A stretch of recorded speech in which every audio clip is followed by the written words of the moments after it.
Fala galera, bora para mais um SoluCast, o podcast oficial das Soluções Investimentos. Meu nome é Guilherme Periani, sou sócio e host aqui das Soluções Investimentos e do SoluCast. E esse daqui é o podcast onde nós trazemos grandes amigos, grandes empresários, pessoas aí que a gente vem acompanhando no trabalho, que estão tendo aí muito resultado e tem também uma trajetória inspiradora. E através aí das dicas, dos insights que a gente for tirando nesse podcast, que você consiga implementar isso na sua rotina, no teu negócio, no teu dia a dia dentro do teu lar, para unir não só o CNPJ, mas para agregar não só o CNPJ, mas também o CPF.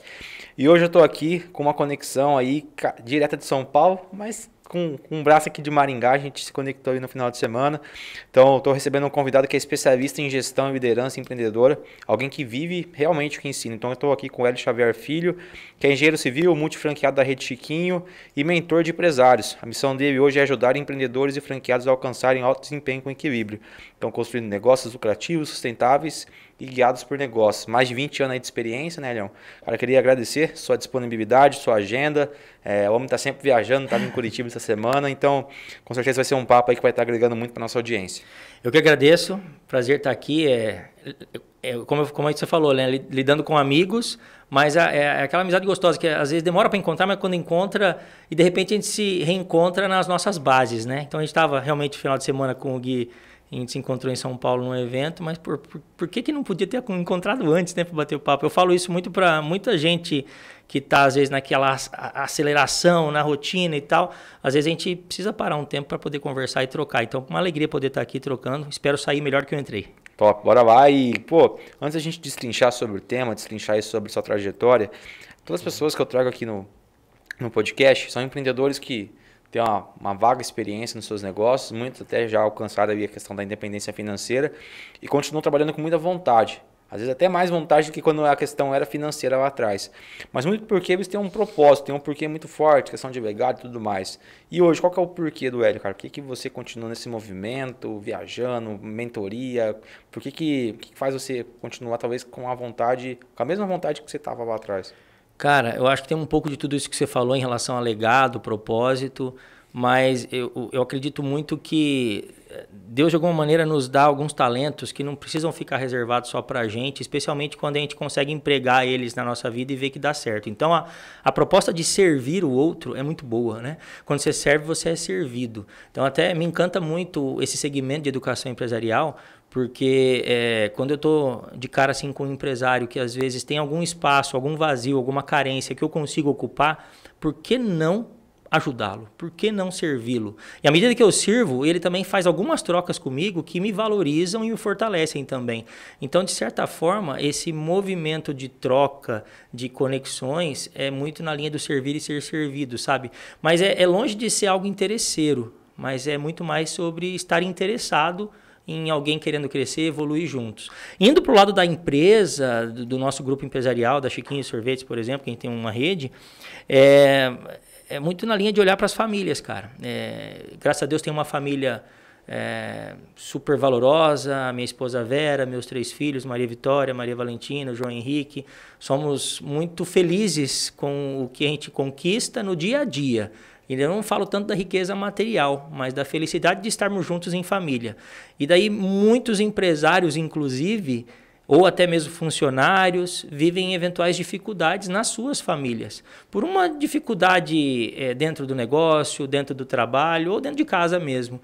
Então, se de alguma maneira eu puder transbordar essa felicidade que eu vivo na minha família também, para os funcionários, para a equipe que trabalha comigo e também para empresários no segmento de educação, por exemplo, eu saio realizado, cara. Sabe aquela história de... Jesus falou muito isso, né? Pô, se resgatar um, tá valendo, né? Então, Jesus é um grande líder para mim, é o maior deles, ele me inspira, então eu procuro imitá-lo de alguma maneira. Quem sou eu para chegar próximo dele, mas imitar algumas atitudes pode ser algo muito gostoso para todos nós. Eu, pelo menos, me delicio nisso todo dia. Nossa, cara, você falou uma questão aí que eu acho, falo muito pra galera, né? Que tem uma diferença muito grande entre você ser intencional ou ser interesseiro. Acho que quando você é intencional, cara, quando você tem clareza de onde você quer chegar, do valor que você agrega na vida das pessoas, você se coloca em ambientes que vão estar te agregando alguma coisa. E muitas pessoas vivem no oba-oba, né? Tipo, cara, vou ir na roda de amigos depois das 6, e ela não faz um filtro quem quer essa roda de amigos depois das 6. Onde que esses amigos vão te levar, né? E acabam se perdendo e tendo resultados que às vezes distanciam elas da vida que ela quer ter, por conta disso, falta de intencionalidade. Eu falo que a gente tem que ser muito bom em criar coincidências. Então, assim, cara, qual que é a coincidência, qual que é a sorte que eu estou criando estando em determinado ambiente, né? Quando eu coloco, por exemplo, num ecossistema, igual a gente estava no evento no final de semana, cara, pode acontecer várias coincidências. Uma delas, assim, cara, que coincidência de eu ir ali encontrar o Hélio e a gente for ali gravar um podcast. Que coincidência eu ir ali me encontrar com um empresário e esse empresário fechar um grande negócio comigo. Mas você precisou estar lá, né? Precisei estar lá. Você se colocou na posição de pertencer a tudo aquilo, né? Exato. E, cara, e como que foi essa questão de empreender, né? Como você começou por necessidade, a família já empreendia? Como que foi esse primeiro relacionamento teu em questão de negócio? Quando que você começou a empreender, tipo, virar essa chave? Tá. Eu sou formado em engenharia civil na Federal em Curitiba e, cara, a educação tradicional, ela pouco ensina sobre empreendedorismo, sabe? E eu realmente, logo no começo, ingressei em organizações, em corporações. Logo ascendi para a área de gestão. E gostei demais, muito mais do que a área técnica da engenharia civil. E isso foi, os primeiros 2 anos pós-graduação, eu já entrei na área de gestão de negócios. Mas sempre com algo me cutucando em relação a ter o próprio negócio. Fui experimentando uma coisa ou outra na área de engenharia civil mesmo, projetos de edificação, orçamentação, planejamento de obras, mas ainda não encaixava e, ao mesmo tempo, nas corporações que eu trabalhava, sendo gestores, me capacitando para ser um gestor cada vez melhor. E meu pai sempre foi um grande empreendedor, uma pessoa contínua empreendedor, uma pessoa com vontade de empreender a todo momento, com experiências de acertos e erros e bagagem de vida empreendedora. Num determinado momento, né, nessa jornada, nós temos um primo e ele conheceu a marca Chiquinho, e é um primo do Mato Grosso do Sul, conheceu a marca Chiquinho e logo entrou na marca Chiquinho. E ele da área do direito, advogado e tal, entrou na marca Chiquinho, colocou seus filhos para se envolver. E daí meu pai, conversando com esse primo e conversou comigo, falou, por que não, né? Vamos, que tal? E eu, sinceramente, nem era muito fã de sorvete. Tampouco conhecia a Chiquinho, entendeu? Mas achei legal a proposta, não conhecia nada de franchising, não conhecia nada sobre franquias, esse universo do franchising. Mas vamos experimentar? Vamos. E começamos por aí. Foi esse o empurrão inicial de um contato com um primo, um familiar, que nos mostrou um possível caminho, né? E daí começa o caminho de empreender de verdade, que é muito distante do que é a teoria e muitas vezes se diz aí, né? É um caminho de muito aprendizado, eu diria. Você acha que teve... Você já faz bastante tempo no ramo de franquia, né? Mas você acha que nos últimos anos a gente teve realmente um boom, cara? Porque muito tem... Hoje, não sei se é o Instagram que tá entregando muito isso pra mim, mas parece que todo mundo tá querendo franquear o teu negócio. Eu tô há 12 anos no mercado do franchising, tá? Há 20 anos com gestão de negócios, mais há 12 no mercado de franchising. Cara, tem alguns segmentos que se profissionalizaram muito, muito na área de vendas, de franquias. Alguns segmentos que pela vibe do bem-estar que as pessoas procuram, qualidade de vida. Então, por exemplo, o segmento de entretenimento e lazer, né? Parques de diversão dentro de shoppings, franquias disso, tá bombando, né? Alimentação é um setor, um segmento dentro do franchising que está voando também. Moda e beleza é um segmento que está voando também. Então, acaba que como que é a lógica de uma franquia? Você abre um negócio, vê que ele dá muito certo e você tem maneiras de expandir esse negócio. Uma das maneiras, um dos formatos, é a expansão através de franqueados.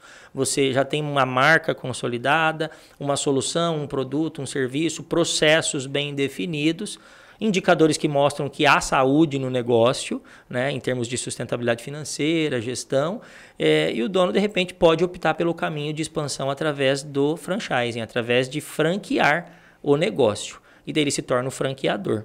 E daí, interessados se tornam franqueados, né? Então, essa dinâmica é uma dinâmica de um negócio, no melhor dos mundos, tá? O jeito correto de pensar isso houve um negócio que deu muito certo, e esse negócio pode expandir por conta, virar uma rede própria de unidades, né? Quando o negócio permitir nessa característica, né? Multiplicar unidades.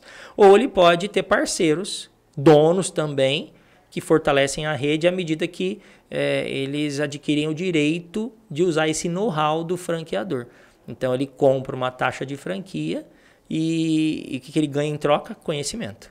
Então, ele ganha o conhecimento e todo um suporte, instrução, as boas franquias, um suporte continuado, especialmente na área técnica do negócio. Então, se é um sorvete, o franqueador vai te ajudar a fazer o melhor sorvete, a melhor entrega de sorvete, a melhor pesquisa e desenvolvimento relacionada a novos produtos de sorvete, o melhor cardápio, o melhor marketing de sorvete, né? Se é um produto na área da beleza, um spa, né? Se for um spa, uma franquia de spa, também a melhor solução, o melhor produto relacionado à área de spa. E daí entra o franqueado com todo o trabalho de ser dono de uma unidade de negócio. Boa. Eu poderia ser dono sem ser franqueado. Poderia abrir uma sorveteria Elinho Sorvetes, né?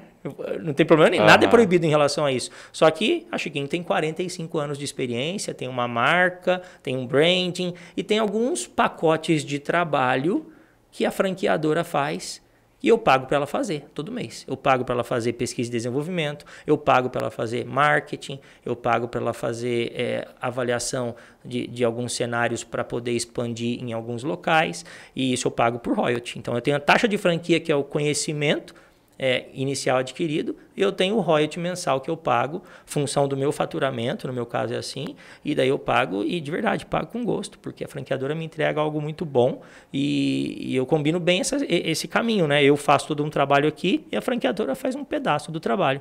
Se eu internalizasse isso para o meu negócio, eu ia ter um trabalho a mais para fazer. Entendeu? E muito se fala dos acertos, né? Mas lá atrás, quando se iniciou há 12 anos, cara, de lá pra cá, com certeza teve vários erros e acertos, passou por pandemia, passou por várias coisas.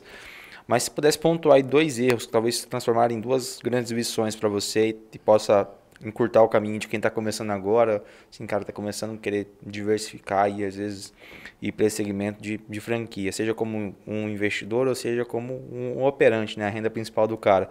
Se você pudesse pontuar aí talvez 2 erros, cara, que foram... Tenho 2 claros erros, cara. Definição do local que você vai operar o negócio, e daí dentro dessa definição envolve o ponto comercial, a negociação comercial. Isso é fator crítico de sucesso, dependendo da característica do teu negócio, te mata, né? Não te faz prosperar em relação ao negócio. Por quê? Porque geralmente você define o ponto comercial, foi meu caso, na primeira unidade eu errei muito na negociação comercial, errei muito. E o que esse erro me levou? Me levou a um contrato de 5 anos, onde eu sangrei por 5 anos na linha de ocupação, aluguel, onde aquilo estava muito alto em relação aos padrões. Por que eu errei desse jeito lá? Inexperiência, com certeza. A marca não era tão forte a ponto de chegar, no caso foi um shopping, tá? A ponto de chegar num shopping e ter expressividade de marca para o shopping querer mais do que eu querer o shopping. Entendeu? E isso se expressou numa negociação comercial desfavorável para mim. Só que eu nem sabia que era desfavorável. Então entra daí muito de bagagem, né? Hoje eu sou muito mais paciente. Hoje eu espero muito mais as negociações comerciais para ser pontos com oportunidades que realmente alavanquem o meu crescimento, o meu payback, o meu ROI dentro do investimento de uma unidade nova, por exemplo. Igual hoje, por exemplo, você pega uma cidade como Maringá, que tá, cara, saindo cada vez mais imóvel comercial. Qual que é o olhar que você tem? Tipo assim, cara, pô, aquele bairro é um bairro bom. Daí vai muito de característica de negócio, né? Vamos falar de Chiquinho, mas daí tem que tomar um cuidado, porque Chiquinho, sorvete, tem segmento de sorvete, gelato, tem algumas características, sazonalidades, questões pontuais que precisam ser analisado para a definição de um ponto comercial. Se você for para uma loja de chocolate, já muda um pouquinho a característica. Se você for para algo de beleza, já muda completamente a característica, né? Então, o ponto comercial, você tem que olhar, acho que basicamente um aspecto fundamental. Se o teu negócio depende de fluxo ou se ele é de destino. Né? Então, se ele depende de fluxo, ou seja, a tomada de decisão do teu cliente é rápida, é simples, Então, você precisa colocar num ponto comercial de fluxo. Né?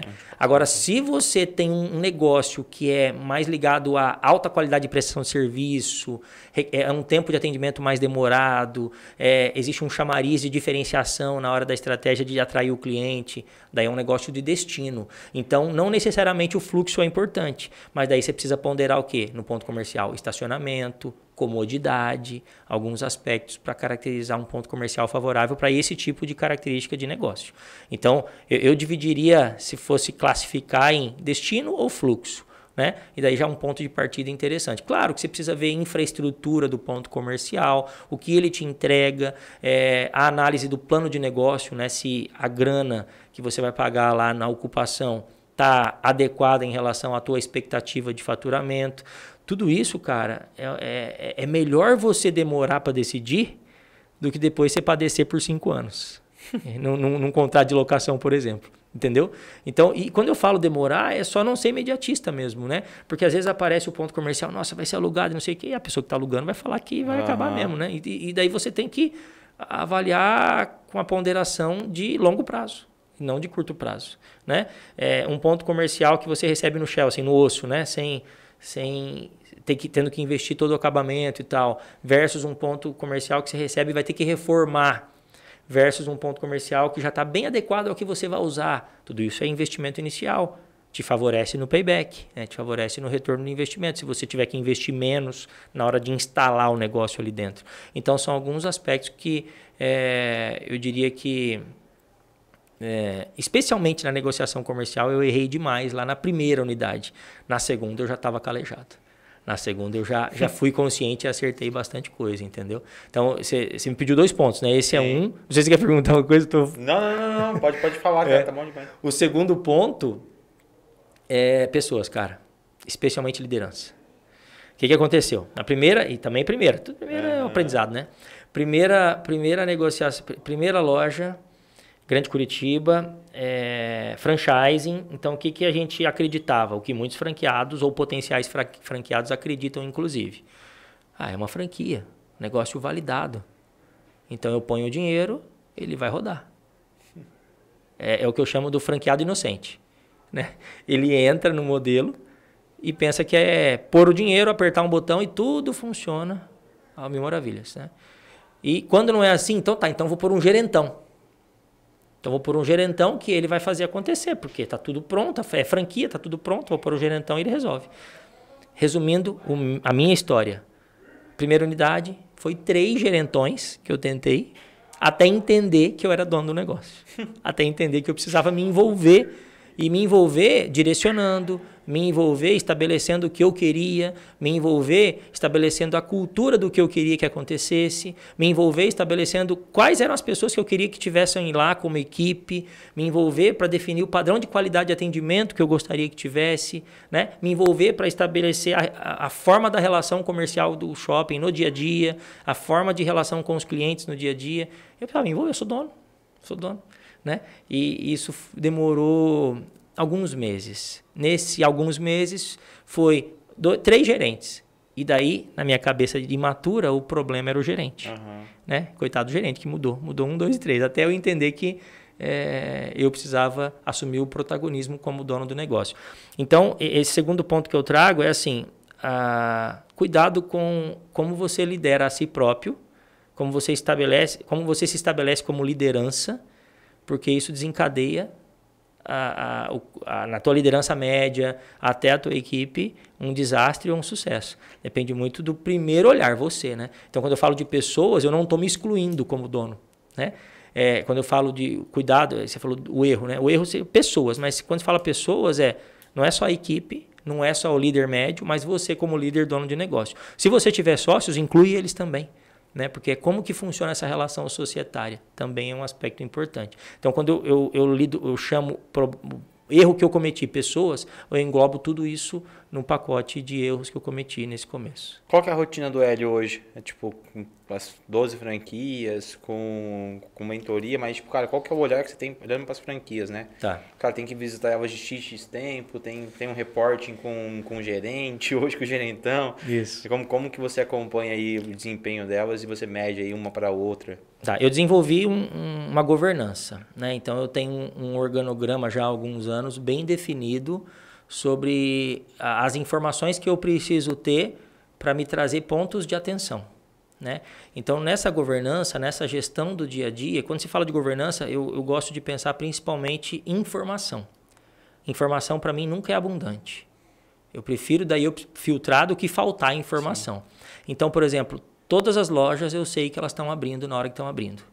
Todas, eu sei. Eu preciso ver no detalhe o que aconteceu? Não, mas eu sei. Né? Porque se não abre no horário, eu levo multa de um shopping, por exemplo. Então eu sei. Né? Fechamento, 100% da informação do fechamento eu tenho. Ah, eu processo isso? Não, hoje eu tenho pessoas que processam isso para mim. Processamento financeiro, né? Alarme, sistemas, limpeza da loja, coisas do tipo, isso tudo é acompanhado hoje por pessoas. Mas eu recebo essas informações. Então, esses checkpoints de abertura, de fechamento, todo dia eu recebo de todas as lojas. Receber não significa processar, porque eu tenho a autoridade, mas não tenho a responsabilidade sobre isso. Hoje eu tenho pessoas que se responsabilizam pelo financeiro, pela abertura e fechamento, pela escala de funcionários, por acompanhar a operação, por acompanhar uma contratação, um teste, uma integração, um desligamento, por acompanhar a qualidade no atendimento, a qualidade e a organização do estoque. Tudo isso eu tenho num formato de governança e gestão. É um organograma mesmo. O nome bonito que eu dou é governança com double check. Uhum. Né? E o que é isso, né? Governança com double check? Eu tenho sempre na loja alguém observando alguma coisa, alguma liderança que observa algo. Vou dar um exemplo. Fechamento de caixa no final do dia. O líder da loja acompanha esse fechamento de caixa. Só que eu tenho o líder financeiro, na temática financeira, que também acompanha. Então, por exemplo, no assunto fechamento de caixa, eu tenho sempre uma verificação dupla. Então, cara, para passar alguma coisa, primeiro é rápido quando se detecta algo, e para passar é porque houve algum problema que daí a gente precisa entrar em ação. Entendeu? Mas é mais raro daí porque tem esse double check. Então, essa dupla checagem já elimina 99% de situações que fogem do padrão. Então, a minha rotina é acompanhar esse movimento e transmitir principalmente a cultura do negócio. Claro que dentro do planejamento estratégico, eu faço um trabalho de presidir o grupo de sócios e daí acompanho esses sócios, direciono eles para alguns caminhos e a gente alinha as estratégias do negócio. Mas perante o time de liderança operacional todo, a gente direciona. Agora há pouco estava numa reunião de liderança com todas as lideranças do grupo empresarial. Então, online, e de tempo, tem uma frequência que a gente faz essas reuniões, e ali a gente tem uma pauta de direções estratégicas. Só que eu gosto de pensar, Gui, assim, como eu lido com loja, operação de shopping, sorvete, a galera que trabalha comigo é simples, cara. Então, não tem que ficar falando governança, double check, não sei o quê. Eu traduzo isso para uma linguagem muito simples de gestão. Inclusive, não somente para esse público, mas para o público de mentorados também. Né? Muitas vezes, o cara tem uma dificuldade de fazer gestão porque ele acha complexo. Mas é extremamente simples. É extremamente simples acompanhar um número e ver se ele diminuiu ou se ele aumentou diante da tua expectativa. Agora, você precisa acompanhar. Né? Então, são princípios meio que intuitivos depois que você entende o princípio. Né? Então, isso o meu time de liderança faz. Teve um menino hoje na reunião de Campo Largo, que a gente estava com um problema lá na loja e ele entendeu o papel dele de fazer gestão. Eu nem falei desse jeito para ele, mas ele entendeu o problema. E ele é um resolvedor de problema lá na ponta, como um líder na gestão da loja. Então, o que ele faz? Resolve o problema. Ele criou uma planilha do jeito dele, com a linguagem dele, criou uma planilha, a galera que trabalha com ele, os liderados dele, aceitaram, entenderam, porque é a linguagem que eles adotam. Então, quem sou eu, às vezes, para ficar criando planilha para o meu líder a trabalhar com a operação isso? A minha planilha ia ser muito mais complexa, talvez muito menos eficiente.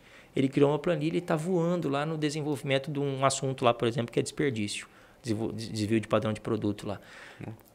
Então o assunto pessoas está muito ligado a essa atenção com um olhar estratégico, mas com o entendimento que você precisa, às vezes, traduzir algumas coisas para que todos entendam, né? E tem muito a ver com comunicação. E às vezes a gente, estando muito em São Paulo, a gente quer gourmetizar muito nosso repertório, né? Nosso vocabulário. E acaba se distanciando muito do nosso colaborador, né? Eu vejo isso porque a gente já errou muito nisso mesmo, né? E, cara, é falar simples, né? No próprio Instagram, às vezes a gente posta conteúdo há tanto tempo que às vezes a gente enjoa de falar exatamente a mesma coisa. Coisa, é. Mas se a gente for pegar quem é grande, o próprio Joel, o próprio Caio, o Flávio também, cara, eles estão ali há 10 anos falando exatamente a mesma coisa. Eu assisti um TEDx, e coisas básicas, né? Coisas básicas. Então é óbvio que eles têm vários perfis no Instagram, e cada perfil é direcionado na linguagem para um público. Mas na página, por exemplo, geração de valor, cara, é destinado para o cara que quer mudar de vida. Aí você entra na página do Clex, já é para o empresário, então já é uma outra linguagem. Então, tipo, é você entender com quem você está conversando e, cara, falar de acordo ali com o público que está te ouvindo. Então, falando, só até resgatando um pouco a tua pergunta, hoje a minha rotina, eu vou para a loja de forma intencional. Quando eu vou para observar alguma questão num olhar estratégico, para fazer uma conversa estratégica, eventualmente para fazer um desligamento estratégico ou uma contratação estratégica, sentir olho no olho mesmo de alguém que precisa fazer a diferença ali na ponta, sentir às vezes a habilitação de alguém para uma promoção, né? Mas assim, eu não lembro a última vez que eu fui. Entendeu? Por quê? Porque o dia a dia roda, né? Agora, dá para ser isso do dia para noite? Não, tem que organizar a casa, né? Então, a minha escola de gestão me ensinou isso, que eu preciso organizar a casa com processos bem definidos e fazer dessa estrutura de gestão um hábito, entendeu? E é aquilo, né? Não dá trabalho, é o trabalho. É o trabalho. Então faz... E assim, tem que gostar, né? Não, eu gosto. Eu gosto e muito. Uma outra coisa, né? Pegar em questão... Em que momento e qual o grau de maturidade que você acha que a pessoa tem que ter quando ela vai investir numa franquia? Né? Porque você era CLT, enfim, óbvio que você teve também um sócio ali também que talvez te auxiliou nesse processo. Só que, cara, o que minimamente eu tenho que ter, né? Além do caixa. Mas Você sabe que nem o caixa às vezes hoje, né? Você tem que ter crédito, né? Então, tipo, o que minimamente eu tenho que ter e o que eu vou enfrentar, tipo, cara, nos primeiros meses ali como dono da franquia, como dono de uma rede? Cara, eu vou fazer um paralelo aqui do CLT com o empreendedor, né? Porque também converso com muita gente nesse contexto, tá? E vivi esse contexto por um tempo. O CLT recebe a direção, recebe aonde precisa ir, recebe o alvo, pronto. E daí ele vai. Uhum. E muitas vezes o bom CLT é um baita intraempreendedor. É um cara que empreende dentro do negócio, né? Só que ele já recebe o alvo pronto. Algum diretor, algum CEO, algum dono, transmitiu a visão para o CLT. E o bom CLT pega e faz acontecer. Eu acho que a diferença crucial para o empreendedor em relação ao CLT está aí. O empreendedor, ele precisa construir a visão. Ele precisa ter clareza, nitidez de onde ele quer chegar. Muita gente não estabelece essa clareza, essa nitidez. E daí fica perdido. Por mais que é bom, fica perdido porque está, às vezes, rodando atrás de si próprio. E quando tem sócio, tá cada sócio um batendo de frente no outro. Fazendo o seu melhor, inclusive. E daí que entra muito o desgaste. Né? Quando é sozinho, o desgaste está com a família, com a esposa, enfim. Quando é com sócio, está entre os sócios. Porque, cara, nós somos sócios. Sim. Cara, tô fazendo o meu melhor. E você? Não, tô fazendo o meu melhor. Mas, cara, não tá dando resultado. O que tá acontecendo? Falta direção. Então, é meio que falar assim, nós somos sócios. Vamos para lá? Junto. Vamos. Então, você faz a força para ir para lá. Eu também. E daí, a gente junta as forças e vai. Isso acelera o crescimento. Agora, é muito da construção da visão, entendeu? Então, por que em grandes organizações tem lá um monte de gestor CLT e dá certo? Porque alguém estabelece para onde precisa ir e acompanha, controla, roda o planejamento e a execução e o controle, né? Roda o PDCA lá. Dentro da gestão, roda o que precisa rodar em termos de checks para poder dar certo. Mas teve alguém que definiu a visão, entendeu? O empreendedor, não vai ter ninguém que vai definir a visão para ele. Nem na franquia, tá? Nem em franquia. Porque também tem franqueado que pensa que é a franqueadora que tem que definir a visão. Não faz sentido algum, cara. Quem pôs o dinheiro, quem está tomando o risco, quem está investindo, quem está no dia a dia é o franqueado. É o dono do negócio na ponta. A franqueadora vai fazer um pedaço do trabalho e vai te entregar um know-how, mas nem é o know-how suficiente para você prosperar. É um pedaço do know-how. Então, dica assim, cara, na hora que eu entendi isso, para mim foi libertador e acelerou meu crescimento. Construa a visão. Estabelece a visão com a melhor nitidez possível. E quando se fala de nitidez, é assim, quanto você quer faturar o ano que vem? Né? Nós estamos no final do ano aqui, né? Não sei como que vai ser a postagem aqui. Sim. Nós no final do ano. Não, vai quanto ser você quer? daqui 2 semanas. Então tá. Então vai estar perfeito. Então, talvez atrasado até, mas enfim. Pensando em planejamento do ano seguinte, né? Mas é assim, ó, quanto você quer faturar em 2026? Põe o número, né? Com base no quê? No número desse ano, né? Com qual percentual você quer crescer? Tá. O que mais? Quais são os outros números que você quer alcançar? Chegar lá em dezembro de 2026 e comemorar, né? Que, pô, alcancei. Né? Por exemplo, eu tinha há 3 anos atrás o planejamento estratégico de alcançar um número de lojas. Eu vou comemorar, cara, em dezembro. Alcancei. Entendeu? Então eu tinha nitidez, eu tinha clareza de onde eu queria chegar e construir um caminho para chegar. É muito difícil, Gui, quando você não tem a clareza, você dá passos em direção a algo. Esse algo não existe. Né? Então, eu gosto até de uma frase que é assim, você só constrói o futuro no presente. É verdade. Só que o futuro você precisa visualizar. Então você visualiza o futuro e constrói ele no presente. Você nunca constrói ele no futuro. Você constrói ele no presente. Então você precisa no dia a dia saber onde você está indo, para que lado você está indo, senão você vai ficar batendo cabeça, cara. Então eu acho que a diferença principal do empreendedorismo é essa, cara, clareza na visão, nitidez absurda na visão, para poder saber para onde você vai. Agora, depois disso, daí é estratégia. Aí você precisa trabalhar com pessoas, com processos, com a tua própria liderança. Mas se você não tiver isso, o teu plano, a tua visão, cara, vai me desculpar, só se tiver muita sorte. Muita sorte. Acontece, tá? Mas com intencionalidade, com visão e clareza absurdamente clara. Vai chegar num patamar que se o cara não souber como ele está construindo o resultado que ele está tendo, o cara não vai crescer mais, né? Ou não vai crescer, ou vai entrar num caos absurdo. Entendeu? Porque outra coisa... A gente passou por isso. Primeiro aqui, a ordem da bandeira do Brasil inversa, né? Isso. Progresso, depois ordem. E tá tudo bem, tá? Só que tem que encontrar o timing de você ordenar um pouquinho, senão você fica maluco também. Tá certo? Eu acho que assim, e eu sou um cara, eu tenho uma característica ruim, de certa forma, por um lado, que eu sou muito planejador. Sou muito estrategista, planejador, de certa forma até perfeccionista em alguns pontos. E isso... Se muito pesado na execução, me trava na execução.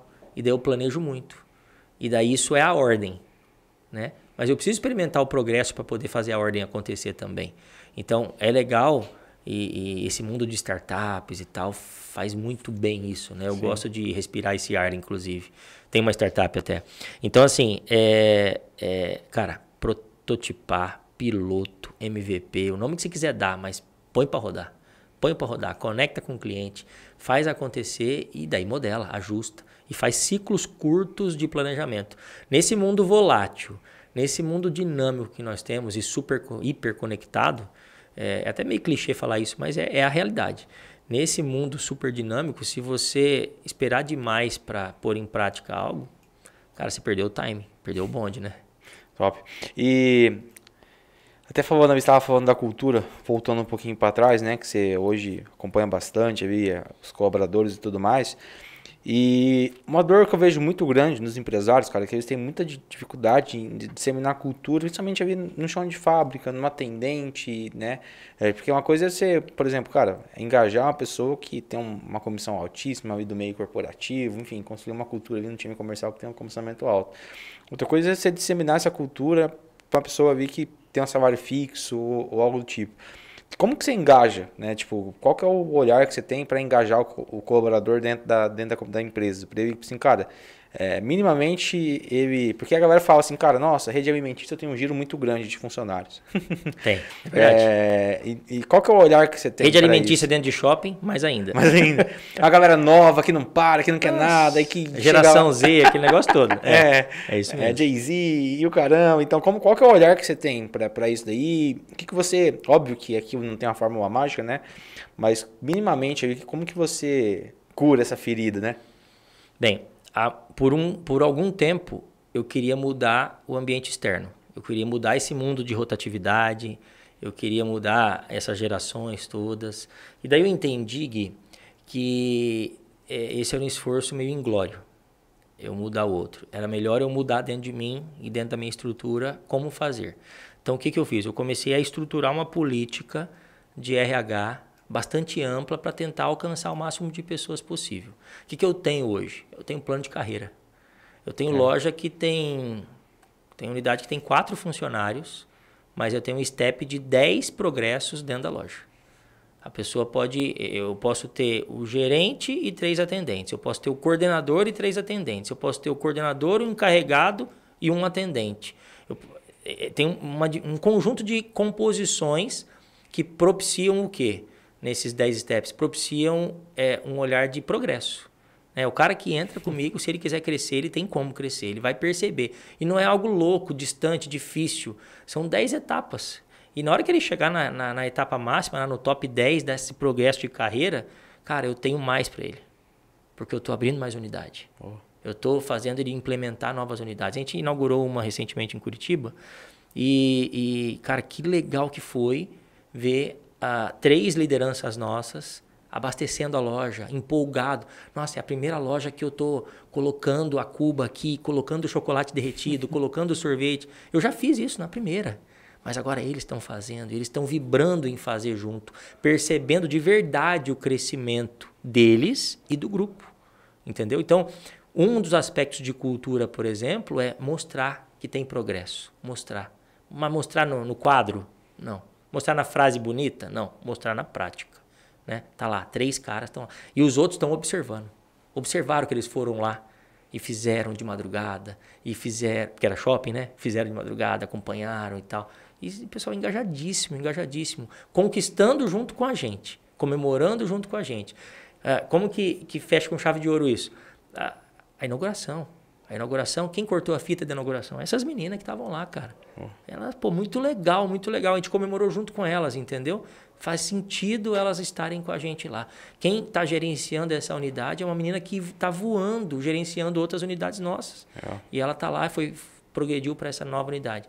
Então, esse é um aspecto, plano de carreira. Dentro do plano de carreira, tem algumas estratégias para resolver tanto o imediatismo da geração, quanto uma composição de fixo e variável, função de meritocracia. Meritocracia total. Se a pessoa faz o que tem que ser feito, bem feito, ela ganha alguns plus. E daí entra uma política de premiações e benefícios, que está dentro desse guarda-chuva de política de RH. Então, carreira, benefícios e premiações. Aqui, cara, é o nosso lado formal da política de RH. Isso faz parte da cultura, mas é um lado formal. Mas daí você entra num outro olhar, que daí é um olhar mais informal, mais do dia a dia, mais intencional, mas que representa muito dos nossos fundamentos e princípios e valores, que é a gestão humanizada. Né? Eu falei para você que eu vou com intencionalidade na loja, eu vou para conversar, eu vou para estar no contato, eu vou para estar olho no olho, eu vou para, às vezes, ele trazer uma dificuldade da família e eu contar, talvez, uma solução. Eu vou para explicar para um funcionário que não sabe da existência de uma fintech, Nubank, não sabe como investir o dinheirinho que sobrou no final do mês. E eu conto para ele que o dinheiro pode multiplicar mais R$5 sem ele fazer nada. Né? E é só ele colocar na caixinha do Nubank lá, por exemplo. Coisa simples, que ele não sabe. Eu vou lá para, por exemplo, sentar na frente de um funcionário e falar, e o funcionário me perguntar assim, isso aí me marcou muito, cara. A menina falou assim para mim, Hélio, como que faz para fazer uma faculdade? Legal. Como faz para fazer uma faculdade? E daí, Maiara, essa menina. E eu falei, Maiara, vem cá, vou te explicar. Eu expliquei para ela o que era vestibular. Mostrei os sites da faculdade. E daí mostrei para ela. Mostrei assim, tipo, olha, tem essa. Inclusive essa faculdade aqui, ela é parceira nossa. Ela é privada, é parceira nossa. Se você topar por ela, eu consigo, inclusive, um desconto para você. Né? E daí, sabe o que ela falou para mim, cara? Eu sou a primeira pessoa da minha família toda. Não conheço ninguém da minha família que vai fazer uma faculdade. Cara, isso não tem preço, cara. Isso aí é um negócio para mim que Então, isso está em cultura, isso é gestão humanizada. É olhar para o ser humano e estar servindo ele. A loja dá lucro, a loja dá prejuízo, é sazonal, é um alto e baixo, tem a serra, a gente tenta equilibrar ao máximo isso, né? Mas o mundo empreendedor tem disso sim, tem altos e baixos. Mas o que fica no final das contas, cara, é esse tipo de história, entendeu? Que eu lembro exatamente como foi. Numa mesa, ela estava aqui, eu estava aqui, eu virei o notebook e mostrei para ela como fazer. Mostrando, abrindo abas de site, mostrando, explicando, entendeu? E isso, cara, daí vai longe. Estou comprando meu primeiro apartamento, como fazer? Vou mobiliar, como que funciona isso? A gente contratou uma empresa de arquitetura de interiores para ajudar ela, né? Uma pessoa que trabalhou conosco. Gente que sai do nosso grupo para algo melhor. Né? Eu lembro de uma menina que fez um curso de enfermagem. E ela, para fazer o curso de enfermagem, ela precisava adequar a escala dela. Sabe? De horário mesmo. Sim. E daí eu falei para ela, Amanda o nome dela. Daí eu falei para ela assim, faz tempo, cara, mas são coisas que marcam, né? Daí eu falei para ela, para líder dela, eu falei, olha, então vamos ajustar. Se é para uma coisa melhor para você, vamos ajustar sim. Ela fez o curso, ficou 2 anos no curso e conosco. Uma excelente profissional. Saiu e a gente saiu, pediu as contas, bonitinho, certinho, cara, certinho. Cumpriu o aviso prévio, a gente comemorando com ela o progresso dela. Às vezes o progresso é dentro da empresa, às vezes não. Cara, mas é um ser humano numa versão melhor. Se as pessoas... Olha um outro caso, olha que simples. A gente trabalha com meta operacional, a gente trabalha com meta. Uhum. E a gente estava inaugurando uma loja num shopping um dia e passou um menino assim, eu não lembrava dele, não lembrava do nome dele, mas ele passou, se apresentou e falou, Hélio, cara, eu queria te agradecer. Eu falei, por quê? Hoje eu trabalho numa loja de roupa e eu sou a pessoa que mais entende o que é meta. E eu sei disso tudo porque eu vivi essa realidade dentro da Chiquinho, com vocês. Então, cara, são muitas histórias que expressam a nossa cultura de servir, de família, de cumplicidade, de simplicidade, de entregar verdade em tudo que a gente faz, de integridade, de crescimento, de protagonismo. Todas essas palavras são valores nossos. Agora, adianta deixar no quadro? Entendeu? E daí como fazer? Pô, tem um conjunto de estratégias, mas o dia a dia faz diferença. Né? Você realmente, por exemplo, na abertura da reunião de hoje, com as lideranças, eu falei de valores. Mas eles nem sabem que eu falei dos valores da empresa, porque eu falei de protagonismo da liderança. E eu nem falei super desse jeito, mas eu falei, gente, o quanto vocês assumem a responsabilidade da sua vida, na tua mudança. Né? Então foi 3 minutinhos lá, uma fala de abertura, mas expressando um valor nosso. A todo momento a gente está transmitindo a cultura com rituais grandiosos, não, no dia a dia, cara. E não é um evento, né, cara? Às vezes o empresário acha que a reunião de cultura é um evento e isso tem que ser toda semana. É impressionante. Toda oportunidade, cara, toda oportunidade que você tem de conexão com o time que está com você, com as pessoas que estão com você, com seus sócios, né? A gente teve uma reunião de sócios recentemente e a gente discutiu, cara, a narrativa do sócio na nossa história. Então a gente pegou cada sócio, eu fiz algumas perguntas para eles, tipo assim, qual é que é a tua na Chiquinho? Né? Tipo, o que você, em outras palavras, mas o que você espera nos próximos anos? O que foi esse negócio até então? E ouvir do teu sócio é muito legal, cara. Porque daí você encontra divergências e convergências. Na convergência, você fortalece. Na divergência, às vezes, são complementares a um vazio seu. Então, por exemplo, como sócios, também tem muito disso, entendeu? E é legal, cara, você ter esse momento de alinhar sua visão, porque tá tudo bem. Cara, você tem uma sociedade de 10 anos e agora o teu sócio já não tem mais a mesma visão que vocês. Vocês, cara, termina a vida, tá tudo certo. Agora eu vejo muita gente errando assim, cara, a gente tem a sociedade há 10, 15 anos, tá insatisfeita ali. Mas por quê? Porque não tem esse momento, é igual relacionamento, né? Você tem que chegar e falar o que tá te incomodando. Exatamente. O que você quer pra sua vida? Pra onde a gente vai? É um matrimônio, cara. É igual que agora a gente, né? Tipo, a gente tá, foram 5 anos, a gente passou por um ciclo nesses 5 anos. Então, algumas pessoas estavam com a gente nesse ciclo, só que agora a gente quer alcançar um novo patamar. E para alcançar um novo patamar, a gente tem que disseminar uma nova cultura. É óbvio que os mesmos valores, os mesmos princípios, mas com ações diferentes. E tá tudo certo se as pessoas que estavam lá atrás com a gente não estão alinhadas com essa visão. Só que é um momento, tipo, cara, de romper o laço e todo mundo se manter amigo, né? E Exatamente. trazer pessoas que vão estar alinhadas com a gente, com o preço que a gente quer pagar para chegar em tal lugar, né? Com certeza. E é bem isso que você falou, assim, entender que as coisas mudam. E daí, você compreender esse dinamismo da mudança e se adaptar. E se de alguma maneira você discordar, você externar. Ainda mais entre os sócios, né? E acontece demais, cara. Demais. Eu recebo muita gente querendo resolver problema, mas sem querer pautar conversas difíceis com os sócios. E que a melhor reunião de sócios que eu tive foi uma reunião que precedeu um acordo de sócios. A melhor de todas. Por quê? O acordo de sócios durou 2 anos para acontecer, mas antes precisou ter uma reunião pesada, com pauta difícil. É engraçado que a gente frequenta bastante mentoria e você já deve ter trombado muito gente, né? Que às vezes o cara tá lá buscando conhecimento, aí você pergunta pro cara, você tem sócio? Tem, mas por que ele não tá aqui? Cara, porque ele não gosta, tipo... assim, cara, você como já sabe assim, que né? vai dar ruim, né? Quando se o cara não... um tá... Desalinhamento, né?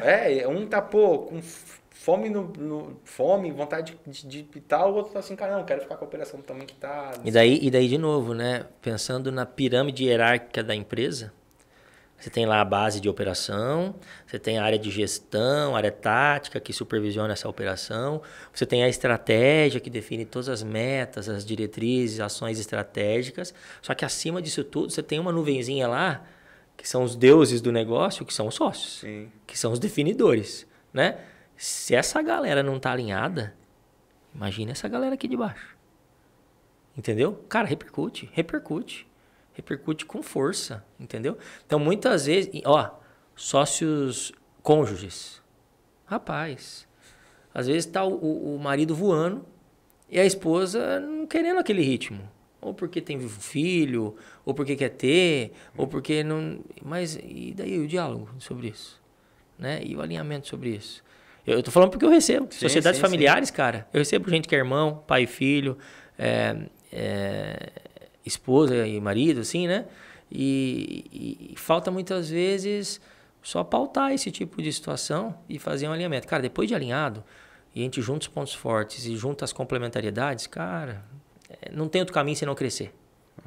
E deixa eu perguntar, você falou que no início você nem gostava tanto de sorvete assim, né? E você, tipo, foi na Chiquinha, às vezes muito por conta assim, cara, tô com um amigo, tô com um parente, enfim, vai dar certo. Mas o Hélio hoje, cara, qual que é o olhar que você tem, né? Até com tanta franquia, né? Hoje tem nomes muito consolidados aí, por exemplo, como Cacau Show, Chiquinho, que a própria marca acaba já, tipo, ajudando você a vender, né? Só falta a questão toda de vontade, o tanto de energia que você vai colocar no negócio. Mas tem várias redes novas também surgindo agora, né? Então, tipo, qual que é o cuidado, o olhar que eu tenho que ter no momento que eu vou escolher uma franquia? Tipo, o que eu tenho que, cara, o que minimamente a marca tem que me oferecer, qual que é minimamente o suporte que o cara tem que ter, para que, cara, eu saiba que eu vou ter uma estrutura, né, daqui em diante. Cara, olha, eu até, inclusive eu, no meu projeto educacional, eu acolho pessoas que estão exatamente nessa fase. Gente que quer empreender, já sabe, já decidiu que quer empreender, decidiu que quer empreender no franchising, mas não sabe muito bem o segmento. Uma vez eu fiz uma reunião com um cara e ele falou, qual que é a boa agora, Hélio? Qual que é o segmento bom e qual que é... Daí eu fiz uma reunião de 2 horas com ele para entendê-lo e para passar possibilidades. No final saímos com 15 oportunidades. Oportunidades quentes, boas. E daí ele, claro, o que ele precisa fazer? Daí é a tua pergunta, né? O que ele precisa fazer? Cara, primeiro ponto. Cara, entenda quem é o CPF por trás do CNPJ. Tenta achar esse cara. Tenta se conectar com essa pessoa. Faz muito mais sentido essa conexão quando é CPF com CPF. Você vai abrir a tua empresa, mas não abriu ainda. Então, você é um CPF. Você é uma pessoa física. O outro já é um CNPJ, mas por trás tem um CPF. Ou tem uma história. Alguma história e alguém representa essa história lá dentro. Alguém, nessa representação dessa história, traz no DNA os valores, os princípios, a visão, a missão da marca. De repente, cara, por exemplo, eu sou cristão, né? De repente tem uma marca que o cara é ateu. Cara, talvez não faz sentido para mim. Não tem nada a ver com o segmento, com a marca, Entende? Então é muito conflitante alguns aspectos, se você não tomar esse cuidado. Porque pode ser maravilhoso o plano de negócio, mas é um casamento. E daí no franchising, cara, você vai assumir um compromisso no mínimo por 5 anos. Né? A maioria dos contratos de franquias duram 5 anos. E daí, cara, por 5 anos não é aquele encanto inicial que sustenta. É uma conexão de idoneidade, de integridade, de verdade das partes. Né? Então, eu diria que o primeiro ponto é encontre o CPF que está por trás do CNPJ. E daí, às vezes, não é exatamente a pessoa, mas é o que está por trás do CNPJ. Princípios, valores, né? Fundamentos, a história da marca. Por exemplo, vou contar rapidinho aqui. A da Chiquinho. A da Chiquinho é a história do seu Francisco com o seu Isaías. Isaías hoje é o presidente da rede, né? E o seu Chiquinho era o pai do seu Isaías. E é o pai que estava transmitindo para o filho. O filho estava fazendo 18 anos. E o pai queria presentear o filho com um encaminhamento profissional. Tipo, filho, vamos fazer um encaminhamento profissional aqui para você e tal. E daí, conversa vai, conversa vem, surgiu a ideia da sorveteria. Mas olha que bonito. É um presente do pai para o filho, família. Olha só quantos pontos que se conectam com a minha história. Sim. Entendeu? Então faz muito sentido. Né? Eu valorizo família. Né? E daí é muito legal ver agora que o seu Isaías, que é o presidente da rede, já é um senhor, ele está olhando para os filhos. Então, não mudou os valores, os fundamentos, os princípios. Né? Então, o primeiro ponto, cara, que eu diria é esse. E é tão conflituoso isso, porque você vai lá numa feira de franquias e vê tudo, você sai tão maravilhado com sacolas cheias de oportunidade, de flyers, de portfólio e não sei o quê, e ninguém te mostrou esse tipo de coisa, né? E você também não explorou, né? Mas então não seja imediatista, sabe? É meio que um casamento, então dá uma namoradinha antes, né? Entende um pouco a marca, a história, como foi o crescimento, né? No franchise é importante entender isso, como foi o crescimento, tudo isso. Porque às vezes é um fogo de palha, tá? Sim. Às vezes é uma marca que está muito focada na expansão, mas pouco atenciosa em relação à unidade lá na ponta, ao franqueado, né? Então, o primeiro ponto que eu diria fundamental é esse. Segundo, cara, daí você entra em questões técnicas mesmo, né? Uhum. Daí você vai ver plano de negócio, você vai ver, tem um documento chamado COF, que é a Circular de Oferta de Franquia. Essa Circular de Oferta de Franquia, ela expressa qual é que é a do negócio. Vai dizer a lista de franqueados, vai mostrar lista e telefone e local. Vai mostrar a lista de pessoas que não são mais franqueados, que já saíram da rede. Vai contar o plano de negócio, vai contar a história, tudo documentado. Vai contar qual é a grana para você investir inicialmente, qual que é o retorno estimado. Vai contar um pouco sobre tudo, né? E daí você tem que começar a extrair dessa COF as verdades que você acredita, né? E daí numa reunião com a franqueadora, você vai checar esses pontos, né? E eu acho que aí entra um aspecto importante. Na reunião com a COF, cara, vá preparado. Na reunião sobre a COF, vá preparado. Porque do outro lado tem uma franqueadora que te quer, porque está vendendo o processo. Está vendendo. Né? Natural, a franqueadora faz muitas franqueadoras fazem muito bem isso, né? Processos de venda arrojados, fortes, né? Agora, do outro lado está você. Quais perguntas que você vai fazer para checar se o que está na COF documentalmente faz sentido mesmo? Não é para você confrontar o vendedor, né? O cara da expansão da marca lá. Mas é para você ter a clareza e a certeza de que aquele é o caminho que você quer escolher. Porque depois que entra, não adianta ficar chorando leite derramado. Daí você tem que ir para cima, né? Então, COF. E dentro da COF, eu acho que um documento fundamental é o tal do DRE. Né? DRE é uma planilha financeira, não é complexa, alguns acham complexa e tal, e tem muita gente que pensa que a DRE é contábil, então não é, a DRE é gerencial, é você olhar para a gestão financeira do negócio, e ali tem alguns números que você precisa se perguntar por que aquele número está lá, ou o que representa aquele número, e essa pergunta pode ser feita para o franqueador, e ele precisa te explicar, e você precisa se convencer. Porque se você não se convence, talvez não dê o match. E daí você parte para outra. Porque tá cheio de marca também boa, viu? Tá cheio de marca boa, em vários segmentos. E marcas boas e marcas novas e negócios sendo validados e virando franquias. Então, cara, tem um universo muito grande de expansão. O universo do franchising está em franca expansão no Brasil, mas está anos-luz atrás do mercado que é a referência, que é o mercado americano. Então, tem muita coisa para a gente crescer e aprender aí nesse habitat, nesse ecossistema de franquia. E vai crescer muito, né, cara? Impressionante. Vai. E, pô, você saiu da sua bolha, tá lá na MLS agora e tudo mais. E eu vejo, cara, principalmente, acho que você deve ver isso, o empreendedor de Maringá e tem a mente um pouco fechada aí, buscar conhecimento fora, né? Queria que você falasse, cara, como que foi esse primeiro contato, assim, cara, preciso sair da minha bolha, preciso estar em mentoria, preciso, tipo, fazer um curso diferente, principalmente para quem tem uma faculdade, né? Tipo, eu vejo cara que tem um MBA e aí, assim, cara, o que eu vou aprender numa imersão? Você já tem faculdade, já tem um diploma, piriri, pororó. Então, tipo, qual que é a importância de você, que agregou para você nesse, né, como pessoa nesses últimos anos? E depois já introduzir também, tipo, cara, até o teu objetivo, né, a questão da mentoria, o que você quer levar hoje para o empresário também? Tá. É assim, foi interessante porque foi um pouco orgânico, né? Diante da minha ascensão dentro desse contexto empresarial, né, crescendo e se estruturando e cada vez e um pouco atípico, né? Porque eu estava crescendo, estruturando sem tanto caos, né? Então, muita gente cresce com caos. Uhum. Eu defendo muito crescer sem caos. É possível, tá? Eu sou prova viva, é possível. Então, dá para crescer sem caos, né? E precisa, eu acredito muito em gestão para isso, né? Então, o que acontece? As pessoas começaram a me acessar, querer... vamos tomar um café? Vamos conversar? Como que você resolve tal coisa? Então, nisso eu sentava e ficava, cara, total servir, vamos conversar e tal. Só que daí eu comecei a dizer alguns nãos, porque começou a ficar muito comum. Eu comecei a dizer nãos porque envolvia minha agenda também, e tinha outros compromissos e tal. E daí, Daí entra um pouco do que eu acredito, assim, em relação... Isso quando que o pessoal começou a tipo, fazer esses... Cara, foi meio que logo depois da pandemia, assim, 21, sei lá. Porque, assim, em 2020, eu comecei o ano com 2 unidades e terminei com 5, por conta de oportunidades da pandemia. Uhum. Vacâncias em shopping, uma loja de repasse e tal. Então, de repente, o ano que eu comecei com 2 unidades, terminei em 5, então...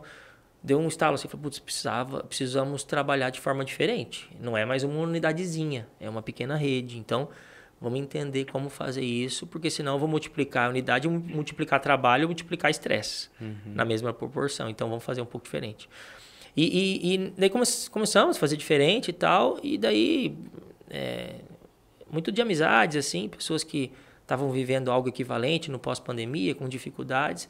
Eu tinha loja em shopping e estava crescendo. E todo mundo morrendo, assim, boa parte, sabe? E daí eu falei, poxa, como que é isso, né? E o pessoal me perguntando e tal. E daí eu acessei uma turma de Brasília, e não é a turma política não, tá? É a turma de Brasília, é uma turma muito boa de Brasília sobre educação. Educação na área de cursos, essas coisas assim.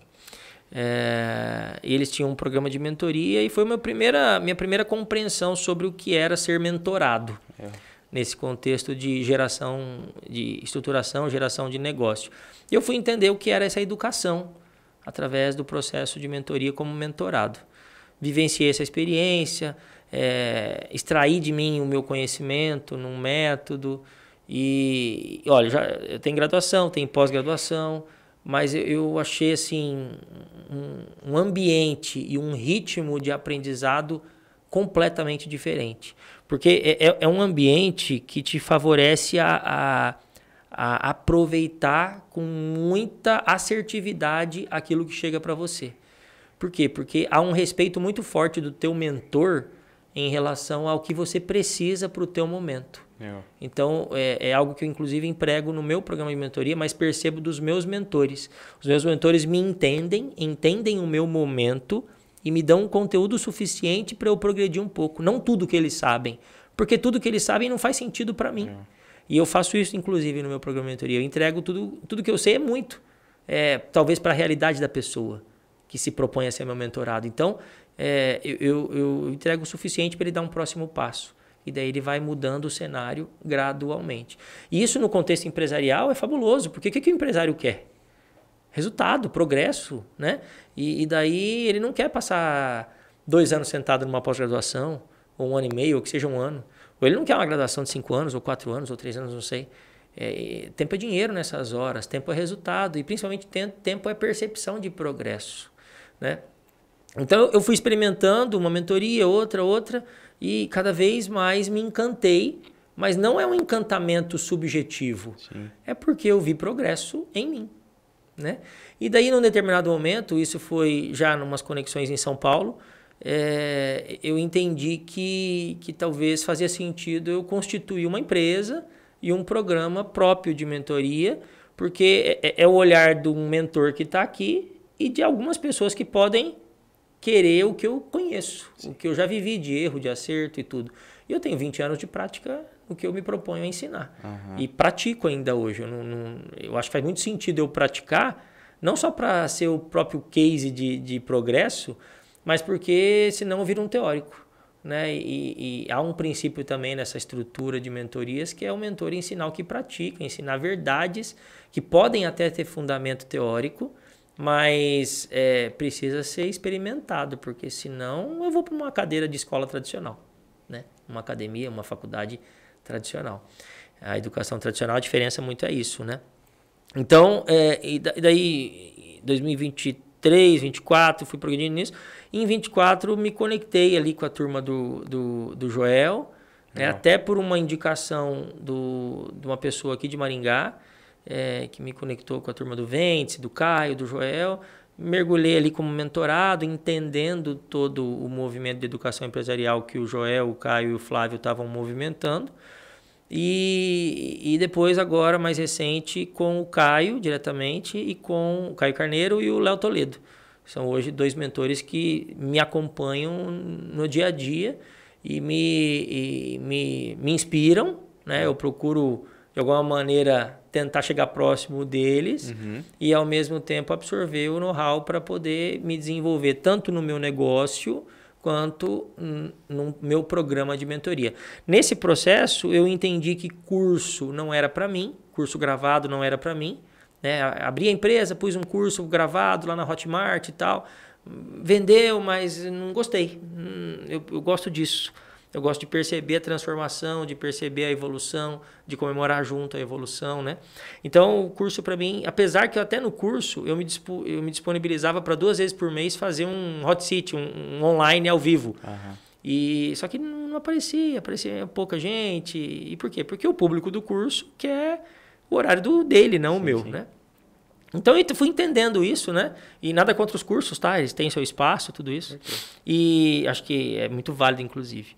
Mas eu fui entendendo que no programa de mentoria eu me realizava em estar nesse servir, nesse indicar caminhos, direcionar diante de erros meus, inclusive, de acertos, né? E daí constituí um programa de mentoria. E hoje eu sou sócio do programa SHP, que quem lidera é o Léo Toledo e o Caio Carneiro. E por ser sócio do SHP, eu também estou conectado com o ecossistema da Mentor League Society, né? Então, que é um ecossistema fantástico de educação empresarial, você também conhece, vocês estão juntos lá, e que valoriza e se alinha a alguns princípios. Igual na relação que a gente fala da franqueadora, também tem muito nisso, né? O que eu espero de um mentorado meu, que me queira como mentor? Comprar o Hélio. Então, ao comprar o Hélio, vai comprar o quê? Princípios, valores, entendimento do que é a vida para o Hélio, né? Muito além da gestão de negócios em si, né? E daí talvez vai até agregar valor para ele algo relacionado à família, por que não? Meu mentor, Léo Toledo, fala muito sobre isso e eu aproveito para a minha vida, né? O meu mentor, Caio, fala muito sobre vendas, mas fala muito sobre valorizar os filhos e por que não aproveitar isso. É o modo dele ser, né? E isso para mim faz muito sentido, porque tem a ver com integridade, tem a ver com verdade. Então, eu estou bem, assim, bem feliz com viver todo esse movimento e principalmente pertencer a esse movimento. E daí constitui um programa de mentoria que inicialmente tinha um escopo voltado exclusivamente para empreendedores franqueados. E daí por alguns acessos de pessoas interessadas, eu experimentei e vi que dava para ajudar também empreendedores de mercados tradicionais, que não apenas franquia. E daí hoje o meu programa de mentoria contempla empreendedores e franqueados. Então eu tenho um grupo de mentorados e faço esse acompanhamento. Com qual olhar, né? O meu foco é que o empreendedor entenda que ele pode progredir com organização. E ao fazer isso, ele acelera o ritmo de crescimento. Né? E como é essa organização? Gestão. Gestão e liderança empreendedora. Então tem tudo um pouco de tudo isso que eu falei aqui sobre as minhas práticas, né, de uma maneira organizada. Eu trabalho o pilar de planos estratégicos e visões, trabalho o pilar da cultura, eu trabalho o pilar da jornada do colaborador, do funcionário, eu trabalho o pilar de gestão comercial com foco em atração de clientes e aumento de ticket, e número de atendimentos, número de cupons, e eu trabalho a liderança estratégica do dono, o protagonismo dele. Então são esses 5 pilares que de alguma maneira abarcam gestão financeira, gestão comercial, gestão de pessoas, gestão de estoque e gestão operacional. Tudo isso dentro de um guarda-chuva de liderança, né? Então, eu acredito muito que o dono ele precisa assumir esse protagonismo de liderança do negócio. E ele vai sim precisar de alguma técnica de gestão, mas não é o principal. Ele vai precisar se conectar com algumas questões que são muito basilares do negócio. Pessoas e processos, principalmente. Boa, top. Bom, você falou aí da questão da família, né? Indo aqui pro bate-bola final, cara. E como que você intercala isso, né? Qual que é o olhar para a família? O que é negociável para você hoje na sua rotina? Cara, isso é uma batalha, inclusive, para mim, antiga, que eu venho vencendo. E eu gosto de falar assim, eu venço todo dia. Né? Porque eu gosto muito do que faço no campo profissional. Mas, ao mesmo tempo, valorizo demais a família. Eu trabalho de forma voluntária na igreja com a pastoral familiar. Eu e minha esposa, a gente coordena uma pastoral familiar. A gente olha para os nossos 3 filhos com um olhar de muita responsabilidade na paternidade e na maternidade, por compreender que a gente está constituindo um cidadão. Então, a gente precisa dar tempo para eles. E tempo é o recurso mais valioso do mundo, né? Então, se eu não estou com eles, eu preciso estar em algum lugar de muito valor. Mas muito valor. Mas logo eu preciso estar com eles também. Não dá para deixar vazios, né? Senão esse vazio é ocupado, inclusive, por algo. E esse algo pode ser ruim na constituição desse cidadão. Então, eu gosto de trabalhar a gestão do tempo para isso, tá, Gui? E gestão do tempo de forma muito técnica. Eu trabalho blocos na minha agenda para o campo profissional. Então, eu tenho blocos mesmo, agenda em blocos. Tem um termo técnico para isso, mas não vou nem explorar aqui, enfim. Eu trabalho blocos de agenda profissional, tanto na minha empresa de educação empresarial, quanto no grupo empresarial da Chiquinho. Então, são blocos de agenda bem estabelecidos. Para furar esse bloco e ocupar o espaço da família, precisa ser muito bem justificado. Muito bem justificado. E se ocorrer, daí eu procuro substituir. Né? Então, se esse bloco da família tiver a intervenção do bloco profissional, daí eu inverto. Daí o bloco profissional vai precisar compensar de alguma maneira o bloco da família, entendeu? Então eu trabalho com planejamento de agenda mesmo. Isso semanalmente eu faço e diariamente eu checo se eu estou cumprindo, porque é aquela história, a gente vive num piloto automático muitas vezes. E é o rolo compressor da vida, né? De repente passa um mês, de repente passa uma semana, um mês, de repente está acabando o ano. De repente já é novembro, daí é dezembro, e o que você fez? Então, se você deixar muito no modo instintivo, essa parada, pelo menos para mim, da gestão do tempo e desse balanceamento entre família, cuidar de mim também. Por exemplo, academia, né? Cara, eu não gosto de academia, mas eu faço. Por uma proposta de mentalidade, de estar bem mentalmente, inclusive, né? Com mais idade, inclusive, eu percebo quanto interfere. Né, na parada da mentalidade, saúde mental mesmo através do exercício. Então, a disciplina de gestão do tempo eu estudo há 15 anos de forma prática na minha vida. E hoje eu tenho de forma muito instintiva o que de fato é urgente e importante e que eu preciso de fato resolver e atrapalhar, por exemplo, uma convivência de família. Tem uma frase que eu acho muito forte, e até faço questão de dizer aqui, cara, que os negócios eles precisam estar a serviço da família e não o contrário. Porque família é a base da sociedade, Gui. Então, se você de alguma maneira está fazendo o negócio ficar acima da família, cara, cuidado. Cuidado que isso pode respingar em você direto ou indiretamente. Mas você pode estar fazendo um mal para o mundo, entendeu? E tem muita gente fazendo mal pro mundo, cara, deixando filhos, deixando esposa, e não é deixando, divorciando, coisa do tipo, mas é fazendo falta. Essas pessoas sentem a falta tua, né? Marido, a esposa sente falta, né? Filhos, pais, os filhos sentem falta. Só que muitas vezes eles não expressam, né? Especialmente crianças, né, cara? Eu tenho filhos 13, 9 e 5 anos de idade. E a forma de expressão deles não é, pai, tô sentindo sua falta. É, pai, vamos brincar? De repente eu não tenho tempo. Tenho que resolver tal coisa. Pai, vamos fazer tal coisa? Não, olha, tem que resolver um negocinho e já volto. Pai, vamos brincar? Não, deixa eu terminar aqui meu WhatsApp aqui. Cara, eu tenho algumas regrinhas de ouro assim em casa, né? Tipo, celular na mesa nunca. Né? Rituais, por exemplo, a gente tem café da manhã, almoço e janta. Os 5 sentados. Cara, é no mínimo meia hora. Né? E o café da manhã é difícil, porque um tem mais sono, o outro acorda meio cambaleando, meio dormindo, e às vezes está lá dormindo na mesa, e vamos acordar, vamos comer. Mas o que é o comer ali, a refeição, né? A mesa é muito simbólica, né, Gui? Com certeza. A mesa gente pegou esse costume, cara, no domingo. E isso deu olhar outras pessoas também fazendo, pessoas que eu admiro, e copiar os hábitos, né? Sim. Assim, cara, a gente tem que estar 100% presente na mesa. Seja no jantar, seja no almoço de domingo, deixar o celular de lado. Assim, cara, curtir a companhia um do outro, né? Porque às vezes a gente entra no flow da rotina, é normal, cara. Às vezes um vai almoçar na sala, enfim, né? Depois... TV, celular, tudo isso. E acaba que você não curte a companhia do outro, né? Entender que a pessoa que está na sua frente é a pessoa mais importante no determinado momento. E assim, é muito legal com crianças, né? Os meus filhos me ensinam todo dia, né? Então, a gente tem uma rotina de acordar às 5h30 em casa, né? Porque eles estudam de manhã e a gente gosta desse momento do café. Eu e minha esposa, a gente força isso acontecer mesmo, né? E os filhos, eles têm que seguir a cultura da nossa família. E a gente acredita que eles vão ser melhores com esses momentos com a gente, né? Então, o simbolismo da mesa é fantástico, cara. Coloca todo mundo de igual para igual. Né? Você tem que dar tempo para as conversas acontecerem. É fantástico, né? Quando você dá o tempo, as crianças começam a falar coisas, começam a explorar assuntos, começam a perguntar coisas. Então, quanto tempo que às vezes um pai e uma mãe está conseguindo dedicar para o filho, né? Para a filha? O quanto o pai está sendo presente na vida da filha, a ponto da filha às vezes não procurar alguém para essa presença.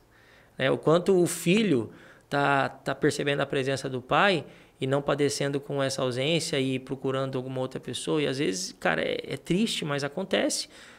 Adolescentes, crianças procurando outras pessoas e virando mazelas da sociedade por isso, entendeu? Mas por causa de uma falta de responsabilidade e de autoridade de liderança de si próprio, do pai e da mãe. Né? Então, eu acredito muito nessa responsabilidade social do dono do negócio, onde ele não pode ser só dono do negócio. Ele tem que viver a vida integral dele. Então, o que é a minha vida integral? Eu sou o Hélio, que eu não sou dono da Chiquinho, mas também eu não sou só pai, mas também eu não sou só esposo, mas também eu não sou só mentor, mas também... O que eu sou? Cara, eu sou Hélio. E na condição de ser Hélio, eu preciso ser tudo isso. E de que forma que eu posso ser tudo isso? Atendendo tudo isso e sendo atendido por tudo isso. Cara, minha maior realização é poder... maior realização e sucesso é quando eu estou com a minha família. Sem sombra de dúvida, disparado. Né? A loja lucrou, deu bom? Pô, sensacional. Deu certo uma mentoria, está acontecendo a transformação com o mentorado? Sensacional. Aplaudo, gosto, conquista, é muito bom. Cara, mas não tem nada que isso, tudo de sucesso, justifique um fracasso da família. Então, negócios precisam estar a serviço da família. E é legal isso, cara. A gente gravou o podcast no terço com um convidado. E conforme nossas responsabilidades vão subindo, né? Pô, você é o pilar financeiro da família, você tem um monte de empregado ali, então você fica sobrecarregado. Cara, tem que colocar esse negócio para rodar, tem que faturar, tem faculdade da minha filha para pagar, enfim, então você quer ser o provedor, você sabe a importância disso. E às vezes você entra num flow que você acaba se perdendo, né? Então, minimamente ter uma clareza de agenda, até a gente tava conversando aqui antes, assim, cara, vai ter um encontro lá com empresários no dia 29, piriri. Assim, cara, você vai ir? Não vou, por quê? Porque é um evento importante para minha irmã.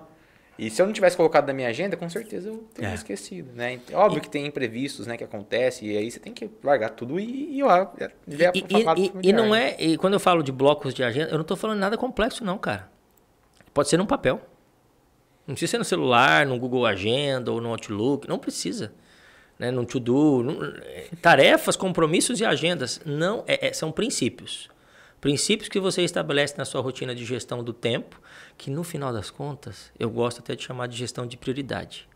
Porque diante do mundo que nós estamos, coisa para fazer nunca vai faltar.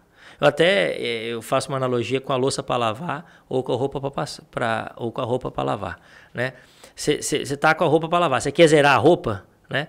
Zera toda a sua roupa para lavar. Beleza. E a roupa do teu corpo? Então nunca vai acabar. Você quer lavar a louça, zera ela, mas você vai tomar um copo de água depois, cara, e nunca vai acabar. Então, assim, não tem a ver com a quantidade de demandas que você tem ou que você tem estocado, mas tem a ver com a classificação de prioridades em relação a tudo isso. O que é urgente, o que é importante na sua vida? Pensa sobre isso, cara. Tem técnica para pensar sobre isso, mas não precisa aqui ficar falando linguagem difícil. Só pensa, o que é urgente e o que é importante no teu dia hoje que você fez. E o que você deixou de fazer? Era urgente ou era importante? Então, cuidado com a estratégia de priorização que você pôs dentro do teu dia. Do teu dia. Não estou falando do teu mês, da tua semana, do seu ciclo de 3 anos. Não estou falando de planejamento estratégico, não. Estou falando do teu dia. Olha para o começo de tudo, que é o teu dia. Organiza a sua casa, feijão com arroz, rotina, entendeu? A tua rotina. Ao estudar a gestão do tempo, eu não li essa frase em algum lugar. Eu uso ela... Pode ter algum autor, mas se foi uma inspiração que eu copiei a inspiração, mas não sei. Mas a melhor estratégia para a gestão do tempo é a rotina. É você estabelecer bem uma rotina com definição de espaços para aquilo que importa. Né? Define espaço para aquilo que importa na tua rotina e essa é a melhor estratégia. É óbvio que vai ter as exceções, né? Mas eu tava conversando com o Vitor, que é o rapaz que tava filmando a gente aqui. Assim, cara, todo dia quando eu acordo, eu tenho os primeiros 30 minutos do dia comigo, né? Então, tipo, cara, eu não pego o celular, não vou abrir o Instagram. Eu geralmente acordo 4h30 da manhã, acordo bem cedo. Então, esses primeiros 30 minutos, cara, se eu pegar o celular, eu tenho um momento de intimidade com Deus, né? Então, se eu pegar o celular, cara, já esqueci de Deus. Vou lembrar do cliente que eu tenho que responder. Exato. Vou lembrar do grupo do sócio, o cara mandou uma mensagem, já vai ficar com raiva do sócio. Então, tipo, você já perdeu completamente. E depois, logo em seguida disso, eu anoto quais são as tarefas, depois que eu abro o WhatsApp, que eu tenho que executar no dia. 7, 8 tarefas que eu não posso finalizar o dia sem terminar elas. Eu só vou... Óbvio que tem um dia ou outro, né? Que eu vou embora sem finalizar. Mas tem ações, tanto pessoais quanto profissionais, que eu tenho que, cara, resolver. Senão depois vai virar um... Pra você fechar o dia e falar, pô, valeu, né? Pô, que dia massa. Virou uma bola de neve, né? Porque senão você acaba fica apagando incêndio. E tá cheio de gente produtivo... Nossa... Né? Mas é o produtivo ocupado, né? Na verdade. Na verdade, a pessoa ela acha que ela está sendo produtiva, mas aí, tipo, naquilo de ficar fazendo várias ações, ela posterga o que realmente ela tem que fazer. Precisa fazer, exatamente. E você é um cara que estuda bastante. O que você tem estudado mais no último ano? Cara, eu tenho estudado a conexão da espiritualidade com o trabalho. Eu tenho me aprofundado em relação a isso. Fé e trabalho, espiritualidade e trabalho, Deus e trabalho. Eu percebo que há um vazio enorme, existencial muitas vezes, de propósito, sobre propósito de vida no trabalho. E daí tem muito a ver com o que você falou de legado, de propósito e tal. Mas eu tenho percebido que esse vazio você ocupa com Deus. Então, e daí entenda Deus, o teu Deus, sim, né? Sim. Eu tenho como meu Deus. Ser superior, exatamente. Né? Então, esse espaço é uma carência que se resolve com esse Deus. Não se resolve com outra coisa. E eu estou trazendo conclusões desses meus estudos, né? Já. E quem não ocupa com Deus esse espaço, muitas vezes está ocupando com algo que não preenche esse espaço. Então, às vezes está ocupando com um vício, está ocupando com algo que não é relevante e que nunca vai preencher por completo esse espaço. E daí se sente sempre carente, vazio. Então, eu tenho estudado muito de autores diferentes, livros diferentes, podcasts e tal. E eu tenho percebido que muita gente tem falado sobre isso também, tá? Mas a minha inspiração não é nenhuma outra pessoa que falou, não. Foi um incômodo meu comigo mesmo, né? De há muitos anos olhar para mim e dizer o que me preenche em termos de plena felicidade. Plena. Sabe o que é plena felicidade, cara? Plena felicidade é você... zero dor, zero coisa negativa. Gosto, né? Zero. Plena felicidade. cara, para mim é Deus. Legal. Então eu preencher isso com Deus, para mim faz todo sentido. Aquele sentimento que você tem, cara, eu vou acordar 4 horas da manhã pra ir pra praia. Acordar 4 horas da manhã é chato, mas acordar 4 horas da manhã pra você ir pra praia, você acorda com um sorrisão no rosto. Né? Exatamente, é isso. Boa. E qual conselho que você recebeu nos últimos anos aí que talvez tenha mudado o teu patamar, tua mentalidade, até pra gente finalizar aqui o episódio, que talvez pode agregar pra nossa audiência? Implemente. O mundo tá cheio de ideia. Tá repleto de ideia. Só que ideia não mexe patamar. Ideia não muda o jogo. Ideia não transforma. Agora, você pegar essa ideia e implementar, você vai ter duas coisas. E se você implementar com velocidade, você vai ter essas duas coisas com muita intensidade a ponto de, num acumulado, você ter crescimento. Erro e acerto. Se você olhar para o erro e enxergar ele como aprendizado, sensacional. E o acerto você comemora. E daí, quanto mais você exercita essa implementação com mais velocidade, você tem muito aprendizado e muito acerto. Isso é crescimento, cara. Então, em algum momento eu tinha um estocão de ideias e daí ficava perdido nas ideias. Há muito tempo já eu decidi colocar em prática, implementar e destravar muito da minha característica de planejador, inclusive. Eu tô tomando muito esse cuidado, né? Porque até por conta desse universo que a gente vive de mentorias, né? Cara, eu tô frequentando... Chegou no momento que eu tava frequentando tanta coisa, o que eu realmente tô executando? Que eu tô com 1 milhão de coisas na minha cabeça, tô vendo... você enche a boca, eu li 12 livros esse ano, mas o que você executou dos 12 livros que você... É melhor você ver 3, você executar os 3, do que você enche a boca que você vê o 12 e você não anotou nada, nem implementou nada na tua rotina. O Joel J fala um negócio bem legal quando ele tá numa palestra ou tá num podcast, né? E ele fala, anota implementações, anota execuções. O que você vai fazer diante desse aprendizado? Entendeu? No programa de mentoria que eu conduzo como mentor, eu trabalho fortemente isso. O meu mentorado, a decisão dele entrar não é dele, é minha. Se ele quiser, a decisão é minha, diante da minha percepção do quanto ele está disposto a implementar. Porque se ele tiver só vontade e não tiver disposição para implementar, cara, vai me desculpar. Eu vou perder tempo e ele também. Entendeu? Vai deixar dinheiro na mesa, recurso do tempo na mesa. Então, e às vezes é isso que você falou, a gente está lá 8 horas numa imersão, 3 dias num evento. Tá, sair disso tudo com quais ações práticas para fazer? Nas minhas anotações, eu saio cheio de anotação, né? Ou às vezes num bloco de notas, cheio.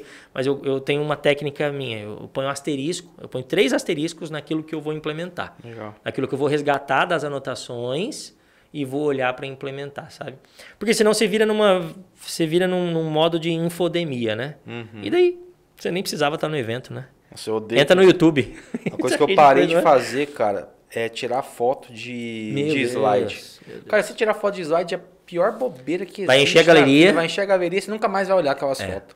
É isso mesmo. Você tem razão, cara. E eu fazia muito isso no início, quando eu comecei a frequentar isso em 2021, 2022, né? Quando eu comecei nas primeiras imersões.